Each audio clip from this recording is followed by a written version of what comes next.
नमस्कार. न्यूज परामर्शमध्ये आपलं स्वागत आहे. आज मी बोलणार आहे भारत आणि पाकिस्तान यांच्या दरम्यान जो युद्धबंदी चा ठराव झालेला आहे टेम्पररी स्वरूपात त्याच्याचबद्दल. पण त्यापूर्वी एक या भारत पाकिस्तानमध्ये जे टेन्शन आहे त्याच्यावर उतारा म्हणून एक छोटंसं काहीतरी मी तुम्हाला सांगते गोष्ट, ती आपण ऐकावी. अर्थात ही अनाठाई असायची शक्यता आहे, पण थोडंसं टेन्शन आपल्या डोक्यावर जे सगळ्यांच्या आहे सामान्य नागरिकांच्या, त्यातनं थोडंसं ते हलकं करावं म्हणून मी सांगते की आपल्याला माहिती आहे की शिवसेनेचे प्रवक्ते जे आहेत संजय राऊत यांनी अलीकडेच त्यांच्या एका अग्रलेखामध्ये असं लिहिलं आहे की भारत आणि पाकिस्तान यांच्या दरम्यान जो युद्धविराम झाला, शस्त्रसंधी झाली, त्याचं श्रेय उद्धव ठाकरे यांच्याकडे जातं. त्यांच्यामुळे थोडक्यात ही युद्धबंदी झाली असं त्यांचं म्हणणं आहे. आता हे किती हास्यास्पद आहे ना. म्हणजे आपला जो नेता आहे किंवा ज्याच्यामुळे आपलं अस्तित्व टिकून आहे त्याची भलामण करण्यासाठी आपण किती इमले रचावेत, त्याला पण काही मर्यादा आहे. अर्थात संजय राऊत यांना अशा कुठच्याच मर्यादा नसतात आणि त्यामुळेच ते बेधडक कुठची विधानं करत जातात. म्हणजे जे अमेरिकेचे अध्यक्ष आहेत, राष्ट्राध्यक्ष डोनाल्ड ट्रम्प यांनी भारताचे पंतप्रधान नरेंद्र मोदी किंवा भारताचे तिन्ही सेनांचे प्रमुख यांच्याशी चर्चा न करता, राष्ट्रपतींशी चर्चा न करता थेट उद्धव ठाकरे यांच्याशी चर्चा केली आणि उद्धव ठाकरे यांच्या सांगण्यावरून त्यांनी भारताला भाग पाडलं, पाकिस्तानला भाग पाडलं आणि ही युद्धविरामाची घोषणा झाली. आपल्याला माहिती आहे की उद्धव ठाकरे हे गेले 22 दिवस लंडन मुक्कामी आहेत. लंडनमध्ये त्यांचं मोठं कॅसल का पॅलेस, राजवाडा जे काय ते आहे आणि तिथे उन्हाळी सुट्टी व्यतीत करण्यासाठी ते गेलेत असं बोललं जातं. पण लंडनमधून त्यांनी ट्रम्प साहेबांशी संपर्क साधला का ते त्यांना भेटायला US मध्ये व्हाईट हाऊसला गेले? डोनाल्ड ट्रम्प यांनी त्यांना बोलवलं की ते स्वतःहून मध्यस्थी करायला गेले, याचा काही मार्ग नाही. त्यामुळे ते US मध्ये आहेत का लंडनमध्ये आहेत याचाही आपल्याला पत्ता नाही आहे. बरं, ते लंडनमध्ये असल्याचा ठोस पुरावाही आपल्याकडे नाही आहे. कारण नॉर्मली ते सोशल मीडियावर येतात, म्हणजे त्यांच्या फेसबुक लाईव्हच्या माध्यमातून, त्यांच्या ट्विटर हँडलवरून किंवा त्यांच्या यूट्यूब चॅनलवरनं ते किंवा त्यांचे पुत्र आदित्य ठाकरे हे आपलं अस्तित्व थोडंफार तरी दाखवत असतात. पण आता गेले 22 दिवस त्यांच्या अस्तित्वाच्या खुणाच नाही आपल्याला दिसत की ते लंडन मुक्कामी आहेत का कुठच्या मुक्कामी आहेत. कारण या सगळ्या सोशल मीडियावरनं ते ॲबसेंट आहेत. आता पहलगाममध्ये दहशतवाद्यांनी जे हिंदूंना मारलं, पर्यटकांना, त्याच्याबद्दल त्यांनी कमीत कमी त्यांच्या एक्स अकाउंटवर म्हणजे ट्विटरवरनं तरी त्याचा निषेध करायला हवा होता, तोही त्यांनी केला नाही. नरेंद्र मोदी यांच्या नेतृत्वाखाली तिन्ही सैन्य दलांच्या संयुक्त कामगिरीमुळे आपण जे ऑपरेशन सिंदूर यशस्वी केलं पाकिस्तानच्या विरोधात, त्याबद्दल नरेंद्र मोदी यांचं सोडून द्या, पण तिन्ही सेना दलांच्या प्रमुखांचं किंवा ज्या 2 महिला यांनी ऑपरेशन सिंदूर यशस्वी केलं त्यांचं तरी त्यांनी अभिनंदन करायला हवं होतं. त्या होत्या सोफिया कुरेशी आणि व्योमिका सिंग, यांचंही त्यांनी कौतुक नाही केलं. त्यामुळे असा प्रश्न येतो की नक्की हे लंडनमध्ये करतायत काय? ते कोणत्या गुप्त वार्ता करतात? कारण लंडनमध्ये पाकिस्तानामधले जे मिलिटरीचे प्रमुख आहेत किंवा दहशतवादी आहेत, या अनेक लोकांची लंडनमध्ये निवासस्थानं आहेत आणि ते तिथे जाऊन ऐशोआराम करत असतात. त्याच्याप्रमाणे उद्धव ठाकरे गेलेत. मग ते नेमकं कशासाठी गेलेत हेच समजत नाही आहे. आता त्यांची कोर्टामध्ये केसही आणि असं ऐकिवात येत आहे की कदाचित अरेस्ट वॉरंट त्यांच्यासाठी निघेल. ते बेलेबल का नॉन बेलेबल माहीत नाही, पण कदाचित ते आपल्या अंगाशी, आपल्या पुत्राच्या अंगाशी येऊ नये म्हणून तर ते निगोशिएशन करायला, काही लोकांच्या संपर्कात राहण्यासाठी या तिथून काहीतरी रसद पुरवून हे प्रकरण थंड्या बस्तीत घालण्यासाठी काही प्रयत्नात आहे आणि म्हणून ते सोशल मीडियावर अपिअर होत नाही आहे. किंवा कदाचित त्यांच्या तब्येतीचं काही कारण असेल, कदाचित त्यांची प्रकृती ठीक नसेल, त्या उपचारामध्ये ते बिझी असेल ते आणि त्यांचं कुटुंबीय, आणि म्हणूनच त्यांचा किंवा त्यांच्या कुटुंबियापैकी कोणाचा सोशल मीडियावर अपिअरन्स नाही आहे. पण आता कदाचित मला वाटतं 15-16 मेला संजय राऊत हे जेव्हा कारागृहात होते 100 दिवस, त्यांच्यावर ती काही केस चालू होती संपत्तीच्या विषयी, त्यात त्या जेलमध्ये त्यांना जे अनुभव आले होते त्यावर आधारित त्यांनी एक पुस्तक लिहिलेलं आहे आणि त्या पुस्तकाचं प्रकाशन त्यांनी उद्धव ठाकरे यांच्यासाठी थांबवून धरलेले. त्यांना त्यांच्या प्रमुखांकडनं म्हणजे त्यांचे जे मालक आहे त्या मालकांच्या हस्ते त्यांना या पुस्तकाचं प्रकाशन करायचं आहे, पण ते अजून उपलब्ध नसल्यामुळे ते पुस्तक छापून एप्रिलमध्येच तयार झाले तरी त्यांनी त्याचं प्रकाशन केलेलं नाही. तर कदाचित या प्रकाशन सोहळ्याला तर जे आले तर आपल्याला कळेल की उद्धव ठाकरे नेमके कशात गुंतले होते की ज्यामुळे ते सोशल मीडियावर आले नाहीत. पण जर याही प्रकाशन सोहळ्याला ते आले नाही, हा प्रकाशन सोहळा जर पुढे ढकलला गेला तर कदाचित ती काही गंभीर बाब असू शकते. अर्थात आपण अंदाज वर्तवू शकतो, या पलीकडे पण जाऊ शकत नाही. जाऊ दे, हा मुद्दा मी आपलं सहजच सांगितला कारण हा आपला जो विषय चालू आहे त्याच्या संदर्भात आहे म्हणून, त्याला एवढं महत्त्व द्यायची काही गरज नाही आहे. आता जी शस्त्रसंधी भारत पाकिस्तान दरम्यान झाली ही टेम्पररी स्वरूपाची, तात्पुरती, कायम स्वरूपाची नाही आहे. पण मोदी हे अमेरिकेच्या दबावाखाली आले आणि त्यामुळे त्यांनी शस्त्रसंधी केली. भारतीय सेना ही खूप सक्षम आहे आणि भारतीय सेना नेहमीच पाकिस्तानी लोकांना उरून उरणारी आहे. पण ऐन वेळेला आपले राजकारणी याच्यामध्ये खोडा घालतात आणि युद्धविराम करतात आणि त्यामुळे आपल्या जवानांचं बलिदान किंवा त्यांचं शौर्य हे वाया जातं. 1971 साली जेव्हा बांगलादेशसाठी युद्ध झालं होतं त्यावेळेला इंदिरा गांधींनी जी कणखर भूमिका घेतली आणि त्यावेळचे पाकिस्तानचे परराष्ट्रमंत्री हेनरी किसिंजर हे त्यावेळचे पाकिस्तानचे प्रेसिडेंट रिचर्ड निक्सन यांच्या सांगण्यावरून इंदिरा गांधी यांना समजवायला आले होते की आपण पाकिस्तानविरुद्ध युद्ध करू नये.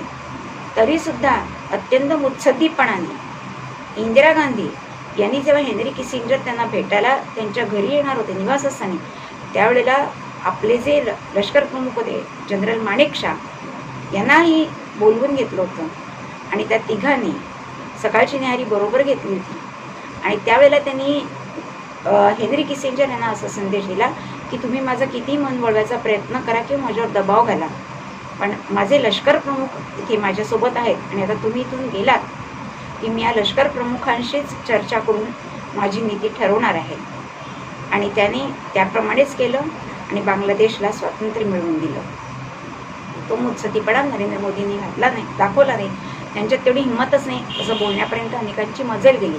पण एक लक्षात घ्या की ज्या वेळेला आपण महासत्ता बनू पाहत आहोत, आपण एक स्वयंपूर्ण प्रत्येक बाबतीत हो पाहत आहोत, अशा वेळेला जेव्हा आपले मित्र पक्ष किंवा आपल्या बरोबरीची काही राष्ट्र आपल्याला सांगत असतात की तुम्ही थोडं थांबा, तेव्हा त्यांच्या विनंतीलाही मान द्यावा लागतो.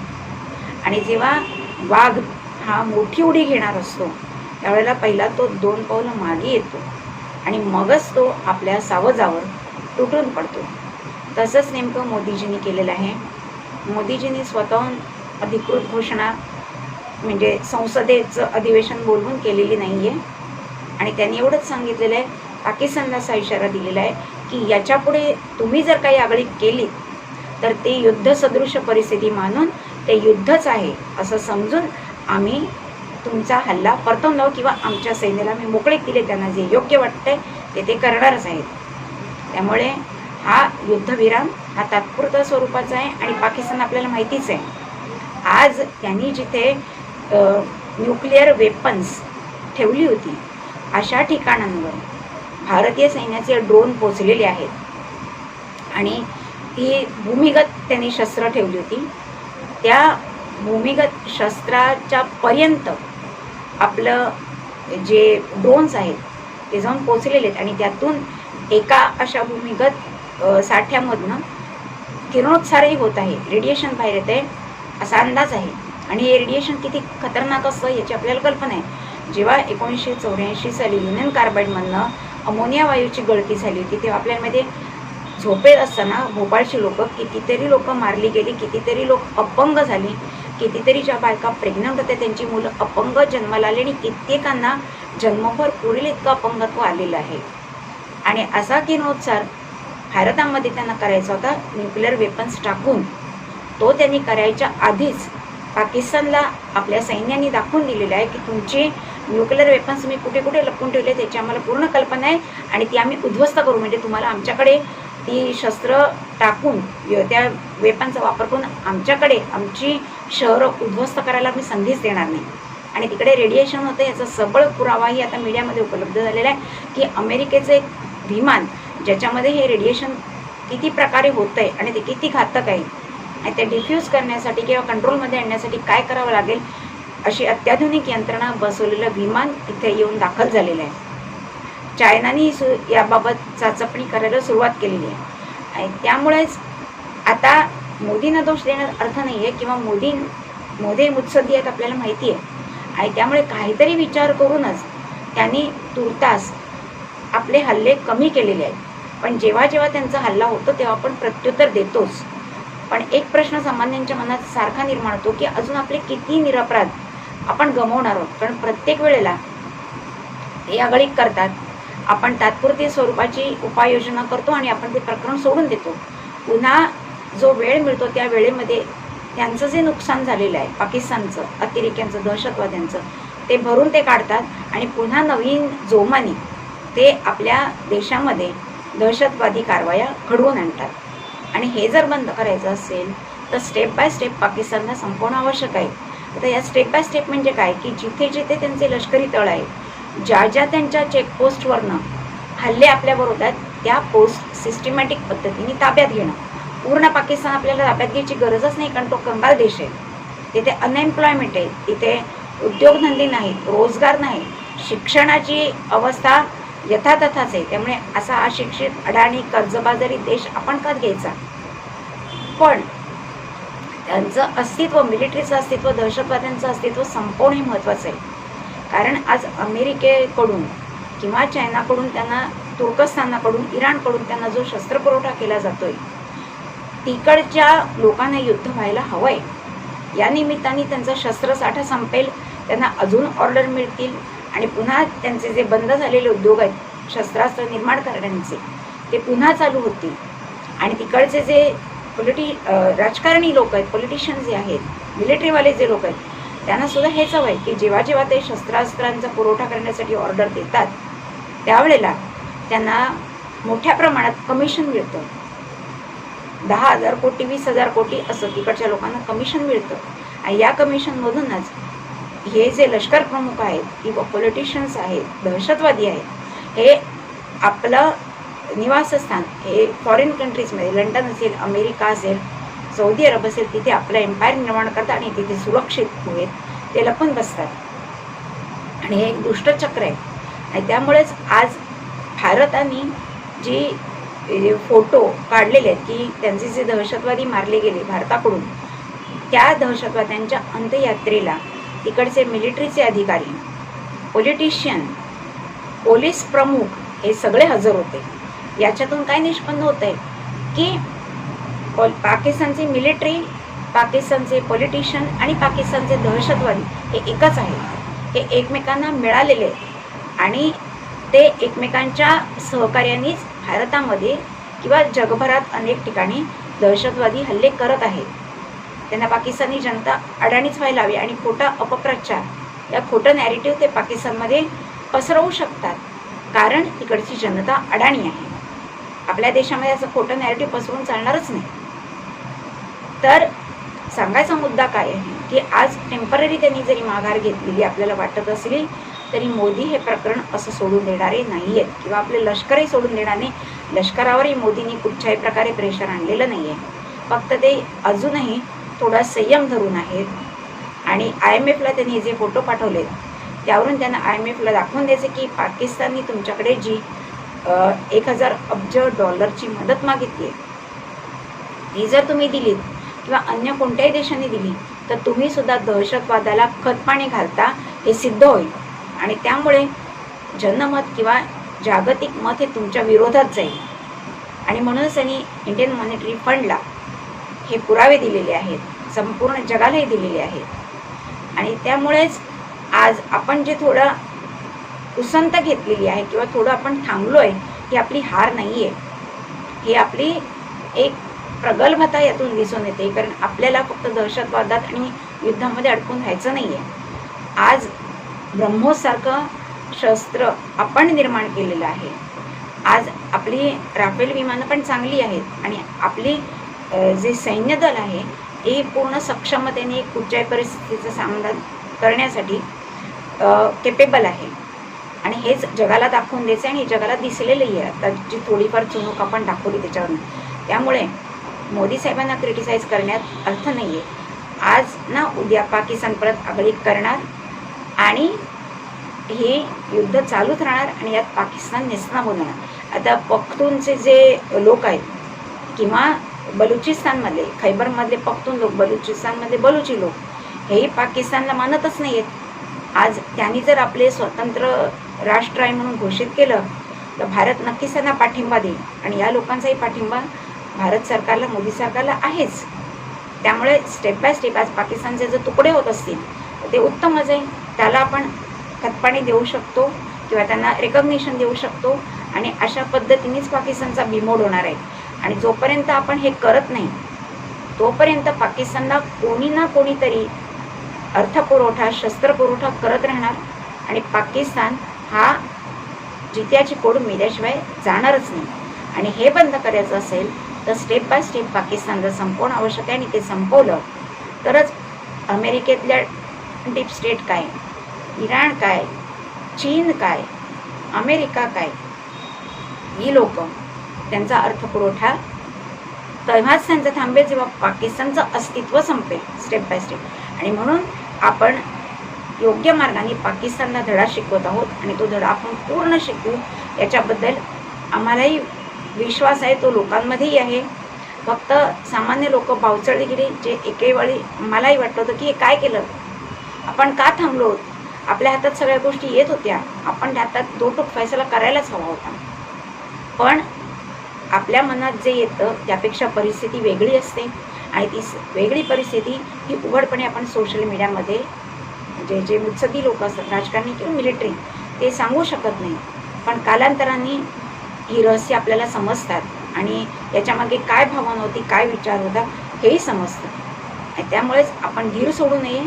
आपण जसं सरकारला पाठिंबा देतोय तसाच देत राहावा आणि आपल्या सैन्यावर जो विश्वास आहे तोच आपण दाखवत राहावा असं मला वाटतं. आणि सैन्यासाठी आपण दररोज देवापुढे हात जोडून प्रार्थना करावी. आपल्याला माहिती आहे की पॉझिटिव्ह थिंकिंगबद्दल किंवा आपण नेहमी बोलतो, लॉ ऑफ अट्रॅक्शनबद्दल बोलतो. आपण जेवढे सकारात्मक विचार भारतीय सैन्याबद्दल करू, मोदी सरकारबद्दल करू, तेवढे आपल्यालाच त्याचे फायदे होणार आहेत. कारण आपल्या ज्या बेस्ट विशेष शुभेच्छा आहेत त्या त्यांच्यापर्यंत जाऊन त्याचे एक सुरक्षा कवच हे सायंटिफिक आहे. ह्याच्यामध्ये काही अंधश्रद्धा नाही, निर्माण होत असतं. आणि जसं आपण आपल्या कुटुंबियावर काही संकट आलं किंवा नाही आलं तरी आपलं कुटुंब सुरक्षित राहावं किंवा आलेलं संकट परमेश्वराने निवारण करावं अशी आपण प्रार्थना जशी करत असतो तशीच आपण सैन्याच्या बाबतीत, भारतीय लष्कराच्या बाबतीतही करावी अशी मनापासून इच्छा. त्यामुळे 1 मिनिट का होईना रोज आपल्या मिलिटरीबद्दल, आपले जे लोक या ऑपरेशन सिंदूरमध्ये इन्वॉल्ड आहेत, जे अजून संपलेलं नाही आहे, मोदी सरकारने कधीच घोषित केलेलं नाही किंवा लष्कराने घोषित केलं नाही की ऑपरेशन सिंदूर जे आहे ते आपलं संपलेलं आहे.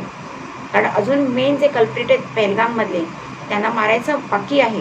ते जोपर्यंत पूर्ण होणार नाही तोपर्यंत ऑपरेशन सिंदूर हे चालूच राहणार. आणि ते जोपर्यंत चालू आहे तोपर्यंत रोज आपण सर्वांनी एकच गोष्ट करावी की आपण परमेश्वराच्या चरणी प्रार्थना करावी की आमच्या सैन्याला, आमच्या सरकारला जे अचीव करायचं आहे ते त्यांच्याकडून अचीव केलं जाऊन दे तुमच्या कृपेमुळे. याच नोटवर मी आता इथे माझं बोलणं संपवते.